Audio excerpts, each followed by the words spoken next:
అందరికీ నమస్తే.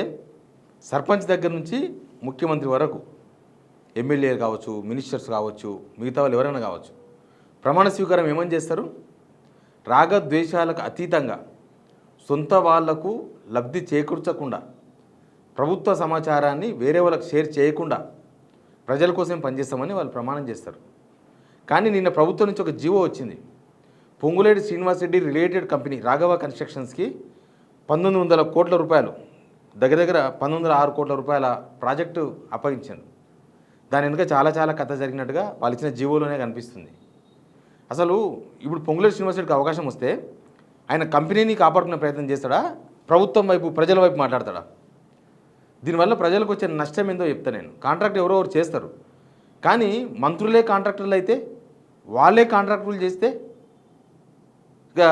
అది చట్టపరంగా కరెక్టే అవుతుందా? ముందు సబ్స్క్రైబ్ చేయండి, తర్వాత షేర్ కూడా చేయండి. ఇది జీవో నిన్న వచ్చింది 29/4/2026. ఈ జీవో అంతా ఇంగ్లీష్లో ఉంది కదా, దీని తెలుగులో కూడా చెప్పే ప్రయత్నం చేస్తాను నేను. రాఘవ కన్స్ట్రక్షన్స్ ఎవరిదో అందరికీ ప్రపంచమంతా తెలిసిపోయింది. అది రేవంత్ రెడ్డి చెప్పిండు, వాళ్ళ కొడుకుది అయితే ఆయనకేం సంబంధం అని. అంటే వాళ్ళ కొడుకుది అని తెలుసు, పొంగులేటి శ్రీనివాసరెడ్డి కొడుకుది. ఓకే, ఆయన పేరు మీద పెట్టుకుంటే ప్రాబ్లం అవుతుందని ఆయన కొడుకు పేరు మీద పెట్టుండొచ్చు. ఇప్పుడు ఆయన కొడుకుది అయితే ఈయనది కాదా? ఆయన ప్రమాణ స్వీకారం చేసిన రోజే పొంగులేటి శ్రీనివాసరెడ్డి ఏమని చేస్తాడు అంటే అట్లా చేయొచ్చా?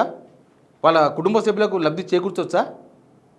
భారత రాజ్యాంగం పైన నమ్మకం ఉన్నోళ్ళు, భారత రాజ్యాంగం మీద ప్రమాణం చేసిన వాళ్ళు వాళ్ళ కొడుకు కంపెనీకి లబ్ధి చేకూర్చొచ్చా? 1906 కోట్ల రూపాయల ప్రాజెక్టు ఒకటి ఇచ్చారు. ఏంది ఈ ప్రాజెక్ట్ అంటే, జిహెచ్ఎంసీ పరిధిలో అమృత్ స్కీమ్ కింద 1906 కోట్ల రూపాయల 471 MLD గల 22 STP నిర్మాణం కోసం Raghava constructions, BVSR constructions, SSG Infratech కంపెనీలకు అడ్మినిస్ట్రేషన్ శాంక్షన్ ఉత్తర్వులు జారీ చేసింది కాంగ్రెస్ ప్రభుత్వం. వాళ్ళ ప్రభుత్వంలో అంటారు కదా, మనోడైతే ఏ మూల కూర్చున్నా కూడా డబ్బులు వస్తాయి, ఏ మూల కూర్చున్న బొక్కలు మంచి మూలకం బొక్క దొరుకుతుందని. అట్లే ఇక్కడ పొంగులేటి శ్రీనివాసరెడ్డి కంపెనీ అసెంబ్లీలో దీని గురించి పెద్ద చర్చ కూడా జరిగింది కదా.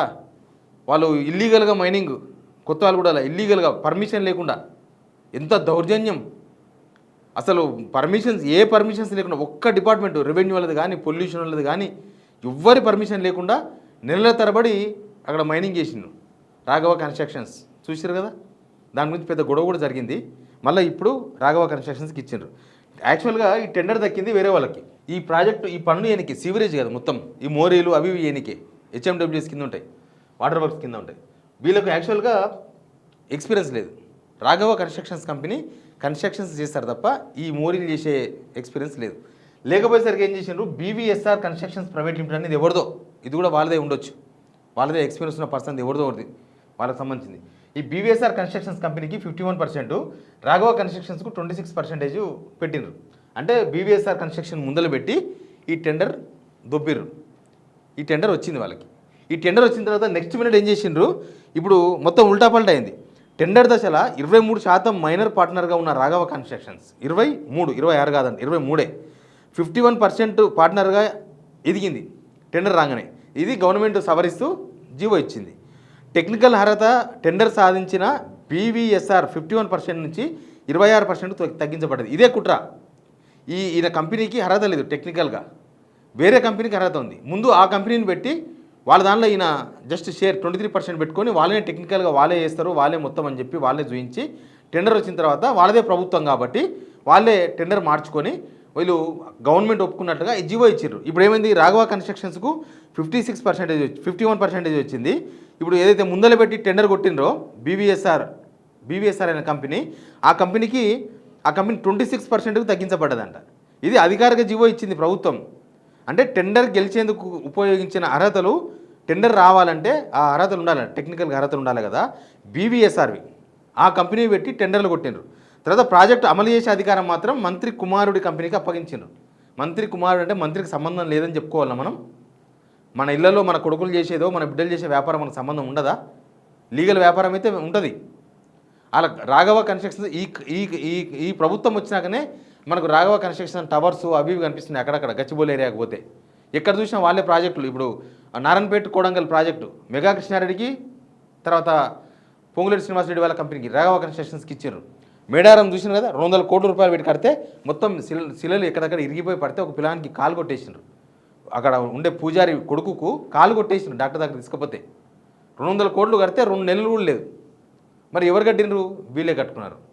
ఇప్పుడు ఇది ఏంది? ఒక మంత్రి కొడుకో లేకపోతే మంత్రి కుటుంబమో రోడ్లు వేస్తేనో మంత్రి కొడుకు కుటుంబమో మంత్రి కుటుంబమో ఈ సీవరేజీలు కడితే ఏమవుతుంది? ప్రభుత్వంలో ఉండి నిర్ణయం తీసుకునేది వీళ్ళే, ఆ కంపెనీకి లబ్ధి చేకూర్చారా? ఇప్పుడు కాంట్రాక్టర్లు చాలామంది ఉన్నారు, డబ్బులు రాక సస్తున్నారు. చిన్న కాంట్రాక్టర్లు, ఓ మోస్తారు కాంట్రాక్టర్లు, వాళ్ళు చేసిన పనులకు, గవర్నమెంట్ పనులకు, రోడ్లు వేసిన వాళ్ళు, తర్వాత రకరకాల పనులు చేసిన వాళ్ళు డబ్బులు లేక చస్తున్నారు. ఇప్పుడు రైతు భరోసా డబ్బులు వస్తలేవు జనాలకి, సగం వచ్చినా ఎన్నో ఆగిపోయింది అది. ఇప్పుడు ప్రభుత్వ ఉద్యోగుల సంగతి మనం చూస్తూనే ఉన్నాం, రిటైర్మెంట్ ఉద్యోగుల సంగతి మనం చూస్తూనే ఉన్నాం. మన పిల్లలకు ఫీజు రియంబర్స్మెంట్ వస్తలేదు, ఆగిపోయింది మొత్తం. ఆరోగ్యశ్రీ అట్లట్లా నడుస్తుంది. మీకు పెన్షన్లు ఇవన్నీ పెన్షన్కి డబ్బులు లేవు, దేనికి పైసలు లేవు. ఎందుకు లేవు అంటే కాంట్రాక్టర్లకు పైసలు ఇస్తున్నారు. ఇప్పుడు వీళ్ళు పని చేస్తారు, ఆ పని ఎట్టిన వాళ్ళకి చేస్తారు. చేసిన తర్వాత గవర్నమెంట్లో అందరు కాంట్రాక్టర్లకు డబ్బులు అన్నట్టు ఈ కాంట్రాక్ట్ రాకుండా ఉంటుందా? పొంగులేటి శ్రీనివాసరెడ్డికి ముందు పోతాయి పైసలు. ఇంకా పైసలు అడిగిపోయినాక జనాలకి ఏమొస్తాయి? జనాలకు చిప్ప దొరుకుతుంది. పొంగులేటి శ్రీనివాసరెడ్డి కంపెనీకి 1906 కోట్ల రూపాయలు పోతాయి. ఇంకా వాళ్ళు పని చేసినప్పుడే డబ్బులు పోతూ ఉంటాయన్నమాట. మరి బయట కాంట్రాక్టర్కి ఆ డబ్బులు రావు. వీళ్ళు ఇచ్చిన హామీలు అమలు చేయడానికి పైసలు లేవు. వాళ్ళే చెప్తున్నారు కదా, రేవంత్ రెడ్డి చెప్తున్నారు కదా, పైసలు లేవు ఏం చేస్తామని. కానీ వాళ్ళకి మాత్రం పైసలు పోతాయి. ఇది మంత్రిగా ఉన్నందుకు ఆయన కంపెనీకి లబ్ధి చేకూర్చాడా? లేకపోతే ప్రజలకు లాభం చేకూర్చాలి, ప్రభుత్వం దగ్గర డబ్బులు లేవు కాబట్టి మేము ఇప్పుడు పనులు చేస్తాము, నెక్స్ట్ గవర్నమెంట్ వచ్చినాక లేకపోతే నెక్స్ట్ తెలంగాణ బాగుపడ్డాక డబ్బులు తీసుకుంటామని చెప్తారా? వాళ్ళు చెప్పగలరా?